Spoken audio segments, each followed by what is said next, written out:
Hello friends. मैं हूँ psycho sir और आपको इस बार साइको एनालिसिस पर मैं ये लेक्चर है। देखो, ये लेक्चर मैं ये समझ रहा हूँ कि आप लोग पहले से पढ़े हुए हो, क्योंकि ये यूजीसी नेट और रिवीजन के लिए है। बाकी जो बेसिक लेक्चर होगा बेसिक के लिए आप ये देख सकते हो, और भी मैं इस टॉपिक पर और भी लेक्चर लाऊंगा, जैसे कि मास्टर से कुछ बुक है, इग्नू वाली किताब है, मैं उसको भी लेके आऊँगा सबको।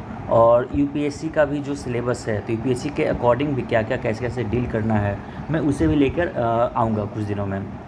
तो पहले अभी जो है मैं ये एक रिवीजन टाइप बना रहा हूँ, इसलिए बहुत सारी चीज़ें हो सकती है इसमें छूट भी जाए, बहुत सारी चीज़ें ना कवर हो।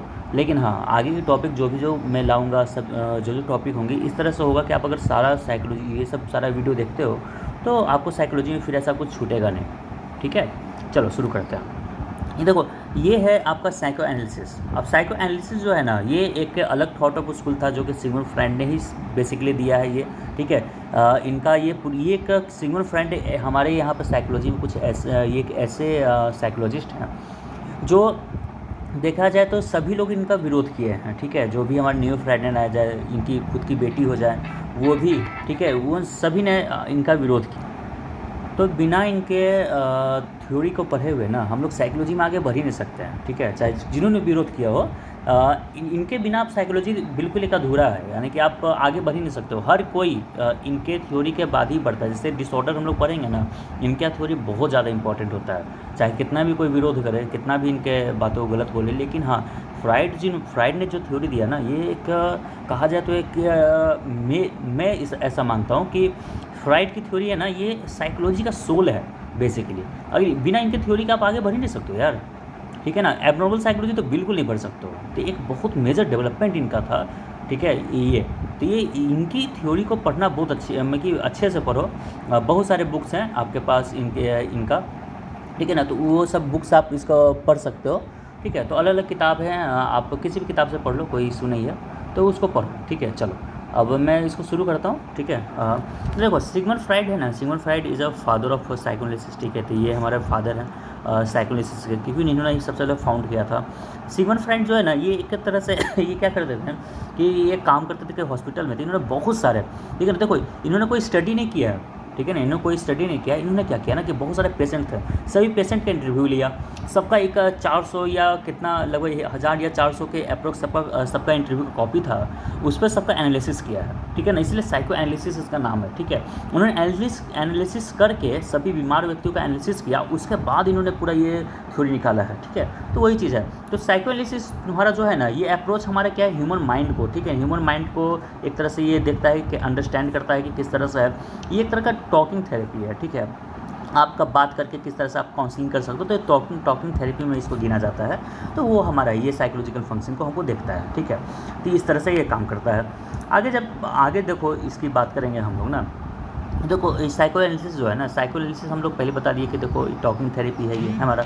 ठीक है, ये हमारा क्या कि मेंटल हेल्थ इशू जो है, ठीक है, by the investigating the relationship between the unconscious, ठीक है, और कॉन्शियस एलिमेंट, ठीक है, साइकोलॉजी एलिमेंट के लिए। तो ये देख रहा है बेसिकली साइको एनालिसिस में हम लोग कॉन्शियसनेस और अनकॉन्शियसनेस, ठीक है ना, कॉन्शियसनेस हो गया और अनकॉन्शियस हो गया, इन दोनों के बीच में जो फ्री एसोसिएशन बैठ रहा है, कैसे हमारा ये सारा चीज़ हो रहा है, उसको ये देखा जाता है। ठीक है ना, इसी के चक्कर में हमारा ड्रीम भी आ जाता है, ड्रीम को इंटरप्रिटेट करते हैं, उससे भी समझते हैं कि हाँ आपके माइंड में क्या चल रहा है। तो बेसिकली ये है कि आपका कोई भी इंसान है, उसके ह्यूमन माइंड को पढ़ा जा रहा है, ह्यूमन माइंड को देखा जा रहा है कि आखिर वो इंटरेक्ट कैसे कर रहा है, उसे अनकॉन्शियस माइंड में क्या क्या छुपा हुआ है। ठीक है ना, कैसे वो बिहेवियर कर रहा था। यहाँ पे बेसिकली फोकस जो रहेगा वो किस पे रहेगा, अनकॉन्शियस माइंड पे रहेगा फोकस। ठीक है, ये चीज़ें ध्यान में रखना कि अनकॉन्शियसनेस पे ही यहाँ ध्यान दिया गया है। ठीक है, अब देखो कि ये जो हमारा है, ये फ्राइडियन अप्रोच कहलाता है, जो भी हम लोग पढ़ने वाला फ्राइडियन अप्रोच है। इसके बाद जो अप्रोच जैसे कि हुंग आएंगे, एडलर आ जाएंगे, तो इसे न्यू फ्राइडियन कहलाते हैं, मतलब कि फ्राइड के बाद। ठीक है, लेके चलते हैं। ये डेवलप जो भी था विनया में डेवलप किया गया था, ये डेवलप किए थे 19वीं सेंचुरी में।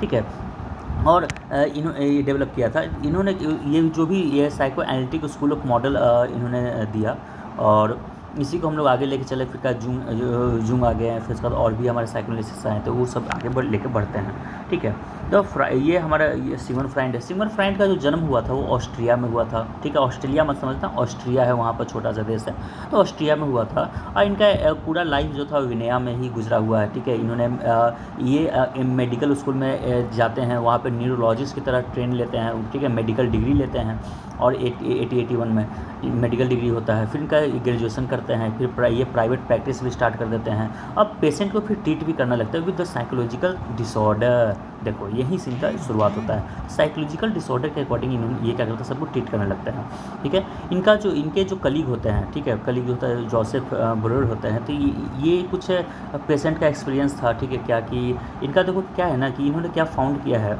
कि सिम्टम्स जो भी हैं हमारे यहाँ पे वो हेल्प करता है रिकवर को, मेमोरी जो भी ट्रमेटिक जो भी हम लोग ट्रॉमा से गुजरते हैं तो उस एक्सपीरियंस को दोबारा रिकवर करता है, तो उससे रिकवर करने में कह रहे हैं। तो वहाँ पर फ्राइड का इंटरेस्ट जागता है अनकॉन्शियस माइंड में, ठीक है ना, कि अनकॉन्शियस माइंड में वहाँ पे इंटरेस्ट जागता है, क्योंकि इनका कहना था ना कि कोई भी जो भी ट्रॉमा होता है, ट्रॉमा से हम लोग रिकवर कर रहे हैं, तो उस पर है हमारा, ठीक है। तो वो चीज़ अनकॉन्शियस माइंड को ही इन्होंने इंटरेस्ट जागा, वहाँ पर इन्होंने देखा कि एक अनकॉन्शियस माइंड है जहाँ से हमारा पूरा का पूरा ये चीज़ हो रहा है, ठीक है। तो ये हमारे इस तरह से इन्होंने इस चीज़ को देखा, ठीक है। अब आओ, तो इन्होंने फिर जब फ्राइड ने इस चीज़ को जब देखा, तो फ्राइड ने देखा तो कहा कि हमारा एक मॉडल दिया माइंड का जो मॉडल दिया, तो उस मॉडल में हमारा देखो इनका 3 मॉडल है, क्या क्या है, देखो ईड, ईगो, सुपर ईगो। यहीं पे हमारा देखो कि ये है जो पानी के अंदर डूबा हुआ पार्ट है ना, देखो अनकॉन्शियस जो है ना, कॉन्शियसनेस जो है वो 1/9 है, कितना है, 1/9 पार्ट होता है हमारा इसका, ठीक है ना। इसके बाद हमारे यहाँ पे छोटा सा यहीं पे है ना, ये हमारा प्री कॉन्शियस या फिर सब कॉन्शियस कहलाता है, ठीक है। प्री कॉन्शियस हो गया या फिर इसको सब कॉन्शियस बोलते हैं, तो ये हमारा ये कहलाता है, ठीक है। बाकी यहाँ पे ईड है। अब देखो ईड पूरा का पूरा अनकॉन्शियस में जा रहा है, ठीक है। सुपर ईगो देखो अनकॉन्शियस में भी है, साथ साथ हमारा कॉन्शियसनेस में भी है। और ईगो देखो, ईगो भी हमारा क्या है, प्री कॉन्शियसनेस में, और हमारा ये अनकॉन्शियस में जाता है, और हमारा इधर भी है, ठीक है, कॉन्शियसनेस भी है। तो देखो ईड ईगो के बारे में हम लोग पढ़ेंगे, ठीक है, ईड ईगो क्या है, कैसे कैसे इन्होंने किया।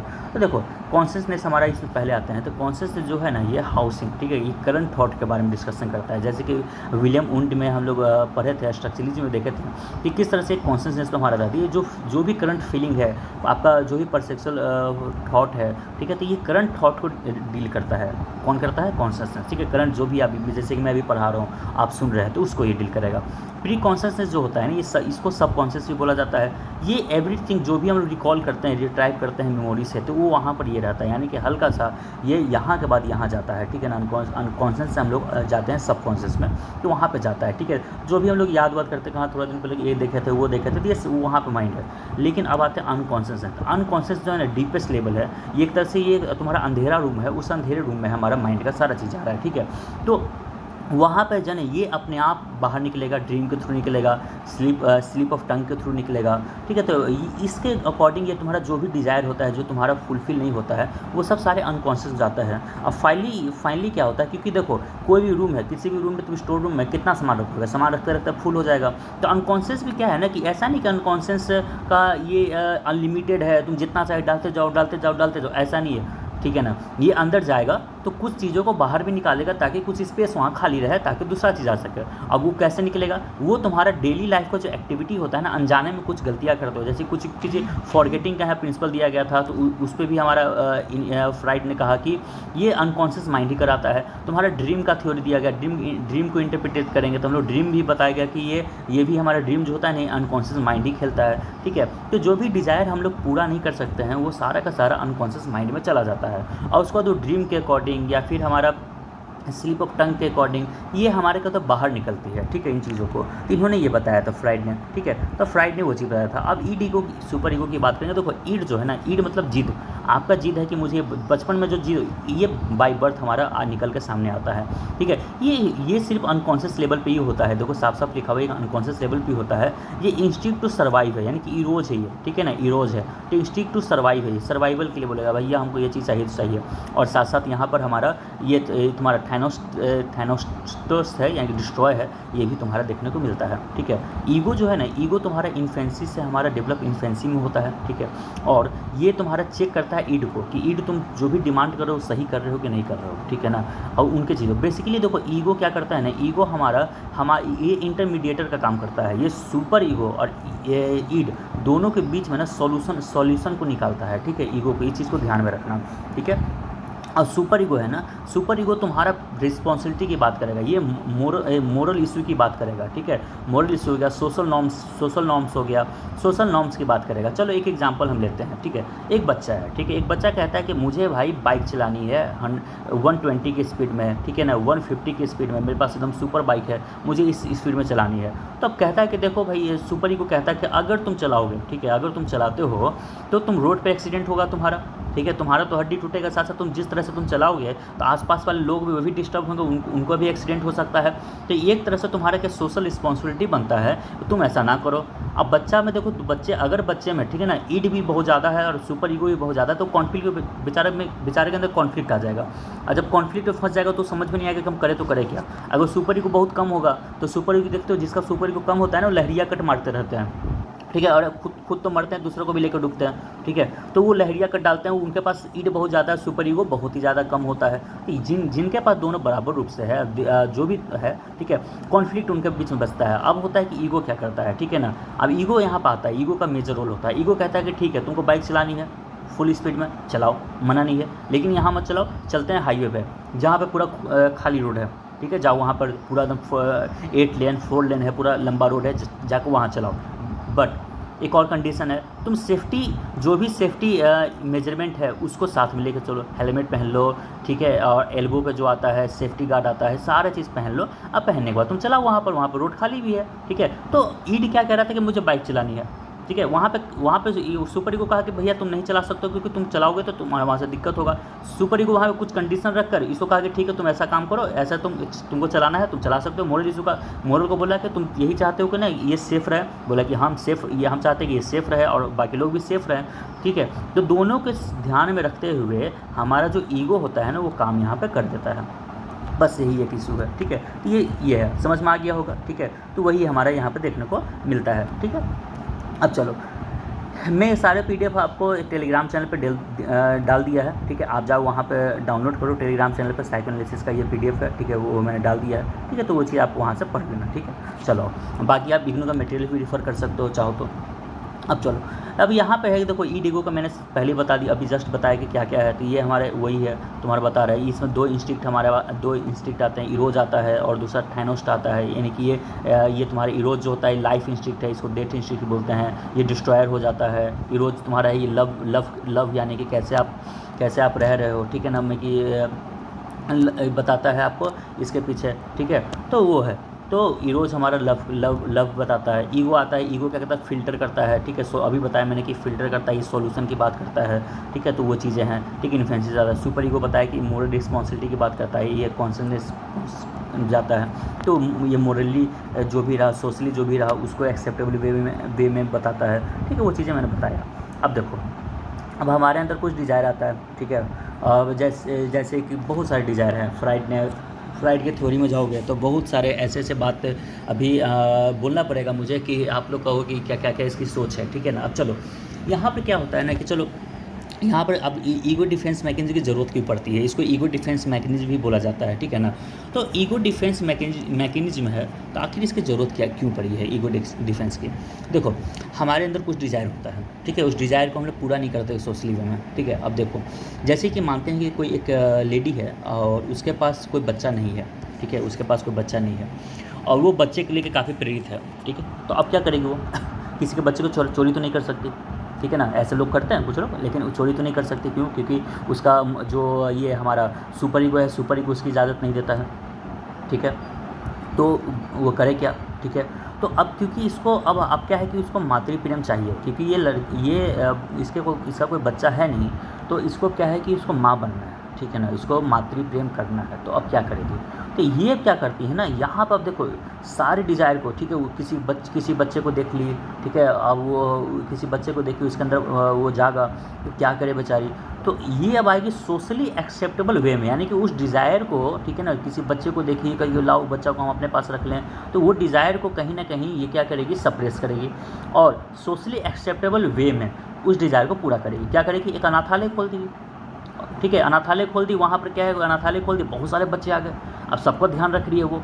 तो ये हुआ, इसका कहीं ना कहीं हमारे ईगो डिफेंस मैकेनिज्म काम करता है, ठीक है। तो इस तरह से है, वीडियो देखो लंबा होगा क्योंकि सच में बहुत ज़्यादा है, ऐसे 2 पार्ट में कोशिश करूँगा कि इसको डाल दूँ अलग अलग, ठीक है। अब आप ये चीज़ है, तो ये ईगो डिफेंस मैकेनिज्म काम करता है, ठीक है, समझ में आ गया, इस तरह से काम करता है। अब चलो अब आते हैं, ये देखो पूरा ये डिफेंस मैकेनिज्म ना, मैं एक लिस्ट लाऊंगा, ठीक है, जिसमें बहुत ज़्यादा होगा, इसमें बहुत शॉर्ट में दिया होगा क्योंकि रिवीजन के लिए है, इसलिए मैं शॉर्ट में जा रहा हूँ। तो वो चीज़ है, यहाँ पर देखो रिप्रेशन है, ठीक है ना, बहुत सारे आएंगे, ये डिफेंस में बहुत सारे हैं। तो पहला रिप्रेशन है, रिप्रेशन मतलब रिप्रेस कर रहा है, ठीक है, जो भी हमारे पास डिस्टर्बिंग थॉट है, ठीक है, डिस्टर्बिंग मेमोरी है, उसको क्या करेगा, रिप्रेस करेगा, push into the unconscious mind, ठीक है ना, हम अनकॉन्शियस में डालने की कोशिश करेगा, उसको रिप्रेशन बोलते हैं। डिनाइल यानी कि हम लोग दमन यानी कि उसको पूरा ब्लॉक कर देंगे, हम लोग उसको लेंगे ही नहीं, ठीक है ना। एक्सपीरियंस जो भी होगा हमारा अवेयरनेस में आएगा, उसको रिफ्यूज कर देंगे, एक्नॉलेज यानी कि उसको हम ध्यान ही नहीं देंगे, ठीक है ना, वो चीज़ें करते हैं, ठीक है। डिनाइल करते हैं। प्रोजेक्शन देखो, प्रोजेक्शन में हम लोग क्या करते हैं कि जो भी हमारा अटैम्प्ट होता है, ठीक है, तो हम लोग प्रोजेक्ट करते हैं किसी और लोगों पर। जैसे कि देखो डिस्कम्फर्ट और एटीट्यूड, अनएक्सेप्टेबल थॉट और फीलिंग होता है, ठीक है, मोटिव टू अनदर पर्सन, तो हम लोग वो डालते हैं। कहने का मतलब है कि मान लो कि प्रोजेक्टर में जैसे कि एग्ज़ाम में बच्चा फेल हो जाता है, तो एग्ज़ाम में फेल होता है तो गलती किसकी बताता है, टीचर की गलती है, यूनिवर्सिटी की गलती है, उसने पढ़ाया नहीं।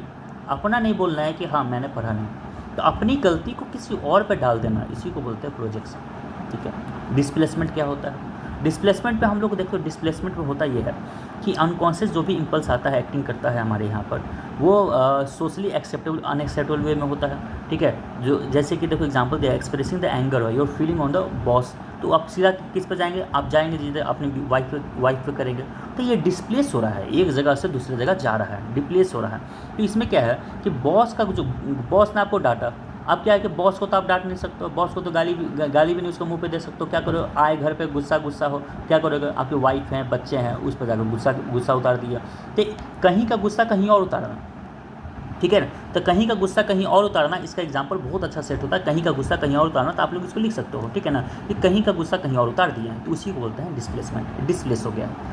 रिग्रेशन क्या है, देखो रिग्रेशन में क्या है ना, ये एक तरह से हमारा क्या है कि इसमें क्या होता है कि हम लोग बचपन पुरानी यादों में चले जाते हैं। कहने का मतलब है कि हमें क्या है कि कोई भी चीज़ हमारी इच्छा नहीं पूरी हो रही है, ठीक है, हम बहुत फ्रस्ट्रेट है, तो अब क्या देखते हो कुछ बड़े बड़े लोग होते हैं, वो बच्चों की तरह हरकत करने लगते हैं। देखिए कुछ बच्चे रहेंगे, बच्चे के साथ जाकर खेलना शुरू कर देंगे, उनके साथ वो करने लगेंगे, उनसे उनको प्लेजर मिलता है, ठीक है ना।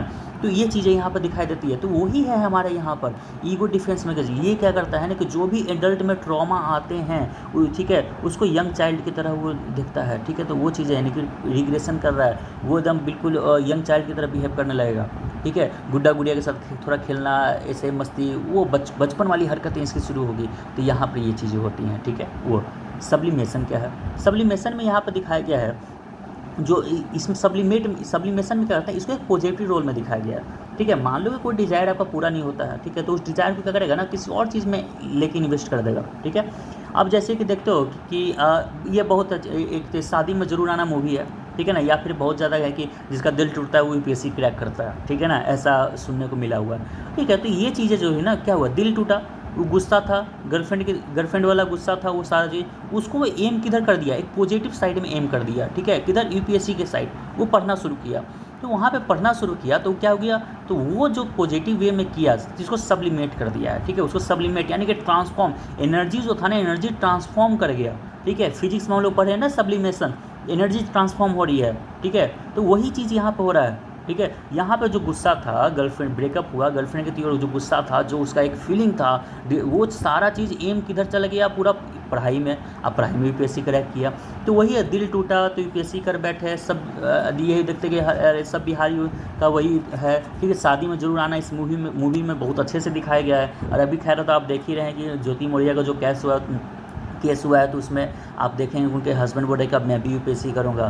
तो इस तरह से जो भी हो रहा है ना, तो ये वही है, सब्लिमेशन का है, ठीक है ना। तो वही करते हैं, कुछ लोग एक्सरसाइज करते हैं, ठीक है, एंजाइटी को चैलेंज करते हैं एक्सरसाइज के रूप में, कुछ क्रिएटिव परस्यूट में डालते हैं, तो वो सब चीज़ें हैं। इस तरह से ईगो डिफेंस मैकेनिज्म हमारा वर्क करता है। सिर्फ इतना ही नहीं है, बहुत सारी ईगो डिफेंस मैकेनिज्म हमारे यहाँ पर है, ठीक है। चलो नेक्स्ट, ठीक है, तो इस तरह से हम लोग को देखने को मिलता है। अब देखो अप्रोच क्या क्या है, साइकोएनालिटिक अप्रोच क्या क्या है, ठीक है। वीडियो थोड़ा लंबा हो रहा है, अब देखते हैं।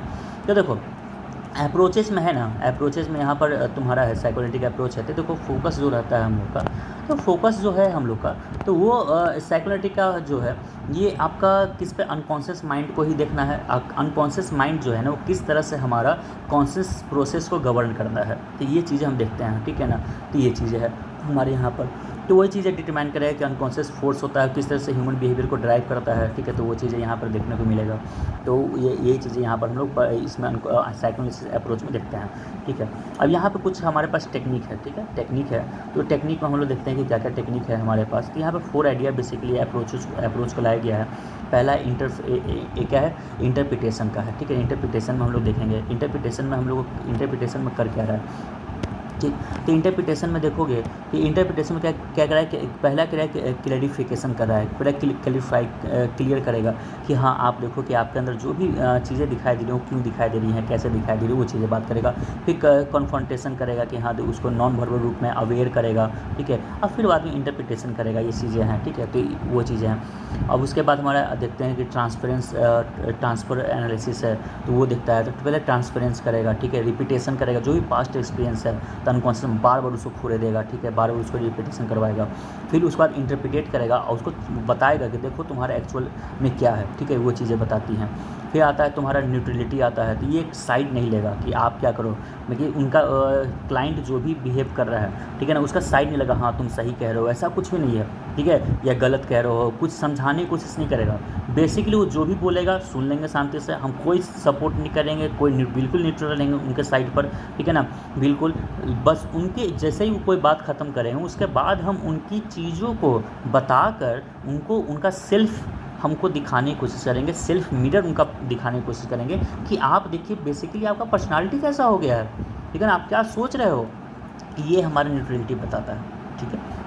तो ये चीज़ें हैं। और उसके बाद काउंटर एनालिसिस होगा, ठीक है, काउंटर ट्रांसफर एनालिसिस है, इसमें एग्जामिन करेंगे उनका रिएक्शन को, ठीक है, कि रिएक्शन कैसा है क्लाइंट ट्रांसपेरेंस का, तो वो चीज़ें हैं। बाकी मैं सारा पीडीएफ देखो वही चीज़ यहाँ पे भी बताई हुई है। तो वही इंटरप्रिटेशन करेगा, तो जो भी वो सोच रहे हैं, ठीक है, जो भी वो सोचेगा उसको इंटरप्रिटेट करेंगे, ठीक है ना, वर्बली चीज़ों को बताया जाएगा। तो बेसिकली यहाँ पर देखो उनके अनकॉन्शियस माइंड से डील कर रहे हैं, तो हम उन्हें बताते हैं कि आप बेसिकली क्या सोच रहे हो, ठीक है ना, आपके दिमाग में क्या चल रहा है, तो वो चीज़ें बताई जाती है वो, ठीक है, कि वो चीज़ें उसको अवेयर करवाया जाता है। तो ये चीज़ें करवाई जाती हैं। अब इसमें क्या 3 स्टेज है जो कि मैंने पहले ही आपको बता रखा है, ठीक है। चलो देखते हैं। 3 स्टेज हमारे यहाँ पर है, क्या क्या है। पहला है ये तुम्हारा क्लियरिफिकेशन है, पहले ट्राई टू क्लियरिफाई करेगा कि पेशेंट के ये कॉन्शियस माइंड को, ठीक है, क्या क्या आप सोच रहे हो क्या नहीं। फिर उसका कन्फ्रंट करेगा, एम यहाँ पे क्या कि नॉन वर्बल एस्पेक्ट यहाँ पे दिखाया जाएगा क्लाइंट के बिहेवियर को, ठीक है, उनको अवेयर किया जाएगा। फिर इंटरप्रिटेशन यानी कि जो भी है उनको इंटरप्रिटेट करवाया जाएगा, अनकॉन्शियस माइंड है और एस्पेक्ट को उनके कम्युनिकेशन में कि क्लाइंट कम्युनिकेशन के थ्रू उनको बताया जाएगा। तो वो चीज़ें हैं। तो वही ट्रांसफर एनालिसिस में भी हम लोग देखते हैं यहाँ पर भी कि इसमें भी क्या है कि इनका क्या है कि जो भी हमारा जिस कारण से जो भी रूट है, बेसिकली कॉन्फ्लिक्ट का जो रूट है ना रिलेशनशिप से, तो वो चीज़ को एनालिस्ट किया जाएगा, ठीक है ना। और उस चीज़ को फिर एनालिस्ट करके हम लोग वर्बल और नॉन वर्बल कम्युनिकेशन के द्वारा एम कर उसको कहीं ना कहीं चेंज करने की कोशिश हम लोग करेंगे। तो ये चीज़ें होती है एग्जाम्पल के थ्रू। वही है कि जैसे कि बच्चा का ट्रॉमा है, चाइल्डहुड ट्रॉमा है, तो रिलेट कहीं हमारा किया हुआ है, तो उसको क्या वो कहीं ना कहीं सेशन मोटिव हमारा है कि missing session of becoming the anger analyst, तो उसमें वो काम करेंगे। तो आपको दिखाएंगे देखो ट्रॉमा के कारण तुम्हारा बिहेवियर चेंज हो रहा है, तुम्हारा जो भी है, तो जैसे वो मैन ड्राइव कर रहा है ना, तो उसको चेंज करने की कोशिश की जाएगी। चेंज यूनिट ट्रीटमेंट वही किया जाएगा कि जो उसका ड्राइव, जो उसको उस बिहेवियर करने में प्रेरित कर रहा है, उसको इंटरप्रिटेट करें, ठीक है ना, उसको ट्रांसफ़र करें, है ना। तो वो चीज़ है ताकि ये वो आदमी समझ जाए कि ये सारा चीज़ उसी कारण से हो रहा है, तो मुझे उसको चेंज करना है। देखो सेल्फ अवेयरनेस में आ जाएगा ना, अगर अवेयरनेस हो जाता है तो वो चीज़ें कहीं ना कहीं कम हो जाती हैं, ठीक है, वो चीज़ है। बाकी देखें न्यूट्रलिटी में मैंने पहले बताया कि साइड लेगा नहीं, तो कभी सब साइड नहीं लेता है ना, तो कभी कोई ऐसा लगता है कि यार उसको तो मेरे को बातें सुनने में इंटरेस्ट ही नहीं है। क्लाइंट को ऐसा लगता है कि यार इसको तो बोलने का कोई फ़ायदा ही नहीं है, तो कोई काम ही नहीं कर रहा है, मेरी बातों को सुनता ही नहीं है ये, ठीक है, ऐसा लगता है। लेकिन ऐसा नहीं है। हम लोग इसमें क्या होता है कि एनालिस्ट वो एम है उसका क्या कि मिरर करना हो, कि दिखाना कि भैया आपका इमेज कैसा है, सेल्फ इमेज दिखाना उसको होता है कि क्लाइंट देखो आप क्या रिफ्लेक्ट कर रहे हो, उनकी चीज़ों को रिफ्लेक्ट करना होता है, तो ताकि सेल्फ अवेयरनेस उसमें आए। ये चीज़ें न्यूट्रलिटी में होती है, ठीक है। तो वो है। फिर काउंटर एनालिसिस में आते हैं, तो जो हमारा काउंटर ट्रांसफ़र रिफ़र करता है कि एनालिस्ट रिस्पॉन्स है, रिएक्शन ऑफ द क्लाइंट है, ठीक है, material they present during the session, जो भी सेशन के द्वारा वो करेंगे तो उन चीज़ों को लिया जाएगा और फिर उनको ट्रैक किया जाएगा एलिमेंट को कि आखिर कहाँ से ये दिक्कत हो रही है, ठीक है ना, को डिटरमाइन किया जाएगा। फिर इनेबल किया जाएगा कि क्या कि उनको मेंटेन द क्लिनिकल बाउंड्री लाया जाएगा कि आपको इस लिमिट से क्रॉस नहीं करना होगा, उनको बताया जाएगा, उनको अवेयरनेस किया जाएगा रिलेशनशिप में कि आपको ऐसा नहीं करना चाहिए। जो एग्जाम्पल था ट्रॉमा वाला, उसी की बात हम लोग देखते हैं। तो वही रूट है हमारा, रूट बताता है कि आपका पास्ट रिलेशनशिप ऐसा रहा, इसके कारण ऐसा है, ये रूट कॉज है, तो उसको इंटरप्रेट कीजिए, उसको ठीक कीजिए। जब आदमी को जब एहसास हो जाए ना कि हाँ ये गलतियाँ हैं, इसके कारण ऐसा हुआ है, तो फिर चीज़ें ठीक हो जाती हैं, ठीक है। तो उस तरह से कर हम लोग ये चीज़ें करती हैं। बाकी देखो साइको, ये मैं अलग से इसके लिए वीडियो लाऊंगा जो ये वाला है, ठीक है। ये चीज़ों को मैं अभी फ़िलहाल स्किप कर रहा हूँ वरना वीडियो बहुत लंबा होगा।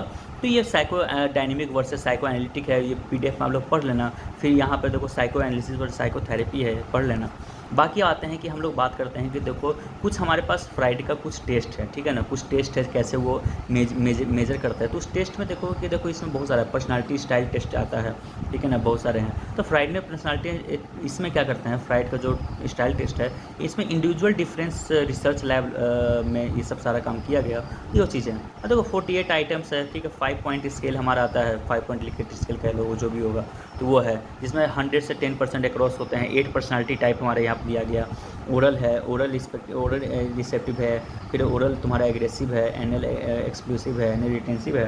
तो इस तरह से हमारे क्या गया कि इनका लाया गया है। तो बेसिकली देखो कि फ्राइड की थ्योरी जो था उसी के बेसिस पर हमारा इन्होंने अपनी मेजर की बात की है। अब कहते हैं क्रिटिसिज्म का। देखो भैया इनका क्रिटिसिज्म जो है ना, ये काफ़ी ज़्यादा क्रिटिसिज्म इनका हुआ है, क्योंकि सबसे पहला पॉइंट इनका बात करता हूँ मैं, जो बता रहा हूँ इनका जो है ना, फ्राइड बहुत ज़्यादा इनका इन्फेसिस किस पे रहा है, सबसे इनका इन्फेसिस बहुत ज़्यादा रहा है आपका कॉन्शियसनेस पे, ठीक है ना, कि भैया जो भी बात है ना वो अनकॉन्शियसनेस पर रहा है। तो जो भी बात है वो किस पर, अनकॉन्शियसनेस पर रहा है। तो इन्होंने बहुत ज़्यादा इन्फेसिस दिया अनकॉन्शियसनेस पर। सबसे पहला पॉइंट इनका यही है कि अनकॉन्शियसनेस पे बहुत ज़्यादा इन्होंने इन्फेसिस दिया। इन्होंने बाकी चीज़ पर ध्यान ही नहीं दिया, कॉन्शियसनेस को ध्यान ही नहीं दिया है, कॉन्शियसनेस कैसे वर्क कर रहा है क्या नहीं। इन्होंने जो भी किया है तो इन्होंने डार्क रूम के बारे में डिस्कस किया है कि भैया एक डार्क रूम है, ठीक है, उसी पर सबसे ज़्यादा इनका रहा है, ठीक है, इनका पूरा का पूरा वो रहा है। अगला अगर बात करो क्रिटिसिज्म है, तो इनका जो भी है ना, ये सारा का सारा ये क्या है, इनका सेक्सुअल अप्रोच बहुत ज़्यादा रहा है, ठीक है ना। इन्होंने सेक्सुअल एनर्जी जो है, लिबिडो जो है, लिबिडो पे काफ़ी ज़्यादा फोकस किया है, ये कि इनका ड्रॉबैक में देखा जाता है। तो ये है जिस पर ये मेजर हमारा ड्रॉबैक में से एक है, ठीक है ना। तो ये चीज़ें हैं। अब देखो कि यहाँ पर है तुम्हारा, ऐसे तो बहुत सारे हैं, ठीक है, अलग अलग सबका में कि देखोगे सबका वही है कि जो ड्रीम में आ जाते हैं, ईगो डिफेंस मैगजीन में आते हैं, हर चीज़ों में इन्होंने वही बताया है, ठीक है, कि जो सेक्सुअल अप्रोच बताया ना उसका बहुत ज़्यादा क्रिटिसाइज़ किया गया है, ठीक है, ये एनर्जी जो बताया गया है। अब मैंने जो बहुत सारे लोग आते हैं, मैंने जो हाइपोथेसिस हैं ये बताते हैं कि थ्योरी कैन नॉट, ठीक है, theory can not test the empirically, ठीक है। तो ये आपको नहीं टेस्टेड है, क्योंकि देखो ये जो भी था ना, ये अनकॉन्शियस माइंड की बात है, अनकॉन्शियस को मेजर कर नहीं सकते हैं, तो आप इसको इम्पोज कैसे कर सकते हो सभी पे, क्या वैलिड है, क्या ये इम्पेरिकल है, ये बताओ। तो ये सबसे पहला पॉइंट है, क्योंकि मैंने पहले बताया कि इन्होंने कैसे किया, इन्होंने पेशेंट लिया, पेशेंट का सभी उनके इंटरव्यू लिया, उसके बेसिस पे इन्होंने सारा चीज़ बताया हुआ है, ठीक है ना, कि इसको आप टेस्टेड नहीं कर सकते हो। तो वो सबसे पहला चीज़ दिक्कत होती है यहाँ पर, ठीक है। यहाँ पर क्या है कि बायोलॉजिकल रोल को, यानी कि जेनेटिक रोल को, बायोलॉजिकल रोल को बहुत ज़्यादा निगलेक्ट किया गया है, ठीक है ना। यहाँ पर अनकॉन्शियस माइंड को बहुत ज़्यादा वो देखा गया है, ठीक है, तो अनकॉन्शियस माइंड को बहुत ज़्यादा वो दिया गया है। और यहाँ पर जो इन्वायरमेंटल अप्रोच है, ठीक है, इन्वायरमेंटल अप्रोच है, इसको बहुत इन्वायरमेंटल अप्रोच हो तो इसको तुमको क्या कर दिया गया है, इनको बहुत ज़्यादा वो नेगलेक्टर मिला कि इन्वायरमेंट में क्या चल रहा है, क्योंकि बहुत सारे बिहेवियरिज्म का कहना है कि आपका बिहेवियर जो होता है इन्वायरमेंट के द्वारा होता है, तो वो चीज़ें तो इसमें है ही नहीं, ठीक है। इसमें क्या रोल है, अनकॉन्शियस का रोल बहुत ज़्यादा दिया गया है, इसमें क्या रोल है, तो थोड़ा सा बायोलॉजिकल का रोल इसमें दे दिया गया है।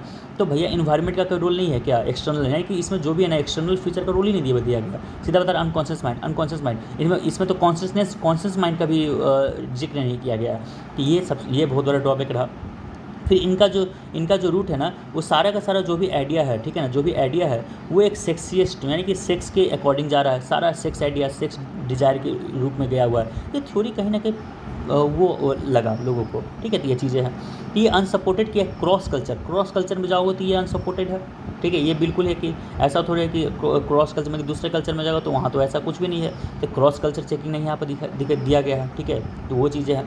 यहाँ पे इन्होंने बहुत ज़्यादा नेगलेक्ट किया study of optimal psychological functioning, ठीक है। इस चीज़ को बहुत ज़्यादा नेगलेक्ट किया कर दिया गया है। तो ये चीज़ें हम लोग देखने को मिलता है इनका ड्रॉबैक में, ठीक है। थ्योरी जो है ना, थ्योरी वाज नॉट, ठीक है, डेवलप थ्रू द एप्लीकेशन पर साइंटिफिक मेथड। बताया मैंने कि कोई साइंटिफिक मेथड था नहीं, इन्होंने क्या एनालिसिस किया है, इसलिए साइको एनालिसिस था। तो साइंटिफिक मेथड हुआ नहीं, इन्होंने कोई लैब में कोई एक्सपेरिमेंट किया नहीं है। तो इस चीज़ पे भी काफ़ी ज़्यादा वो एक हमारा बनता है, ठीक है। तो इसी तरह से है जो भी ड्रीम का एनालिसिस है, सारा चीज़ है, तो इस तरह से इनका ड्रॉबैक बताया जाता है, ठीक है। तो ये सब सारे ड्रॉबैक हैं। बाकी बुक में आप जाकर एक बार रीड कर लेना, मॉर्गन की बुक हो या उसमें, तो वो सब सारी चीज़ें हैं, ठीक है। तो ये फ्राइड की ये थ्योरी थी। इसके बाद नियो फ्राइडन आते हैं, बहुत सारे अलग अलग लोग आते हैं, तो वो चीज़ें हैं, ठीक है।